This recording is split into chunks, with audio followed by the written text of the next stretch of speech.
Syria is important to the United States because of geography.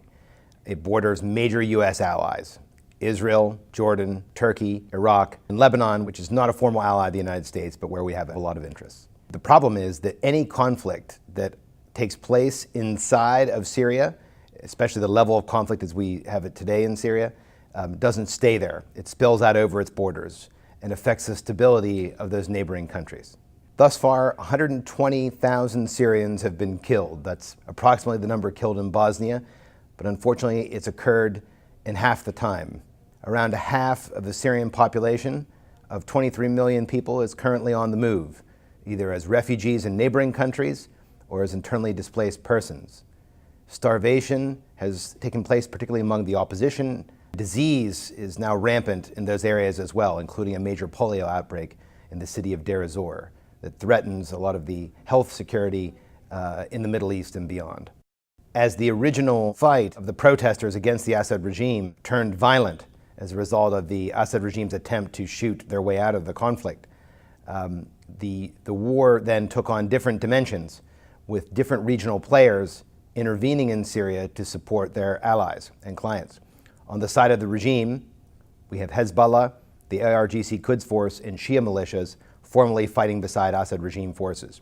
On the side of the opposition, a number of foreign fighters have also come into the country, some of whom belong to extremist groups and al-Qaeda affiliates. And overall, it has sucked in many different parties in the region, particularly Iran and Saudi Arabia and Qatar, and has led to a spike in tensions between Shia and Sunnis in the region, and threatens to spark a regional conflict that would be very difficult to extinguish.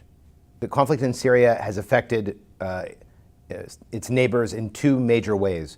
One is in terms of refugees, particularly in northern Jordan, in Lebanon, Turkey, and in Iraq.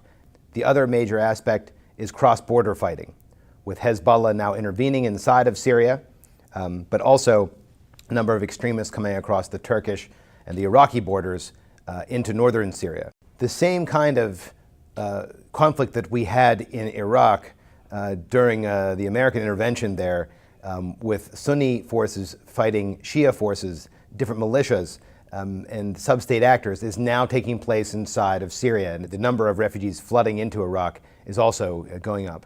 And that threatens to bring the conflict that's currently within Syria back to Iraq, where there could potentially be more fighting as al-Qaeda affiliates become stronger. An Assad victory would mean a country that's Syria, or a part of Syria, that is much more beholden to Iran financially, in terms of for security through the use of Hezbollah, Quds Force, and other Shia militias. Their ability to act independently of Tehran would go down substantially. The real story is that the Assad regime does not have the firepower to be able to retake and hold all the areas of Syria.